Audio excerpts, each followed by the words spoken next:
আজকে আমরা থার্মোডাইনামিক্সের একটা সুন্দর পরীক্ষা দেখব। আমরা জানি থার্মোডাইনামিক্স মানে হচ্ছে তাপগতিবিদ্যা, অর্থাৎ তাপের সাথে গতির একটা সম্পর্ক আছে।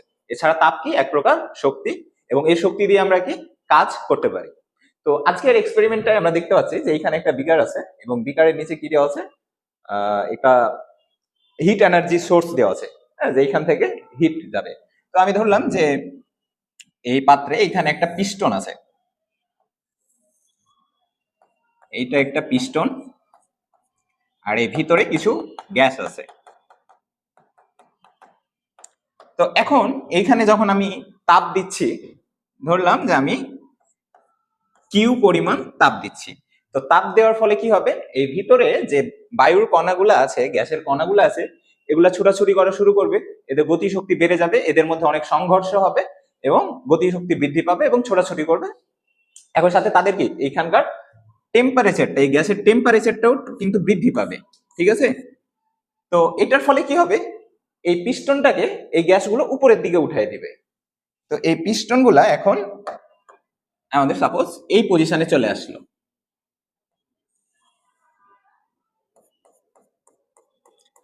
তাহলে একটা মজার জিনিস দেখো যে এই পিস্টনটা এই যে এতটুকু উপরে উঠে গেছে না, ধরলাম এখানে কি এস পরিমাণ কি সরণ হয়েছে পিস্টনের। তো আর এই পিস্টনের কি আছে, একটা ওয়েট ছিল ডাব্লিউ।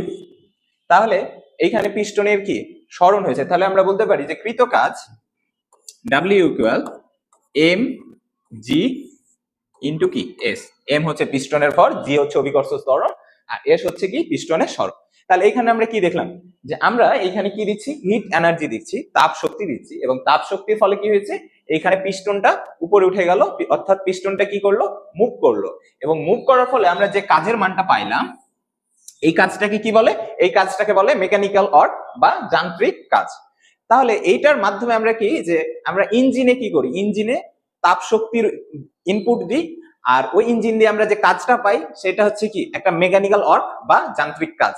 আর এইখানে দেখো এই যে পিস্টনটা মুভ করলো, পিস্টনটা কি গতিপ্রাপ্ত হইলো, আবার ভিতরে গ্যাসের যে কণাগুলো আছে এগুলাও গতিপ্রাপ্ত হইলো।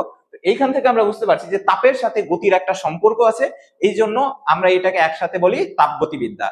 তো এরকম আরো মজার মজার ভিডিও নিয়ে আসছি, সবাই সাথেই থাকো।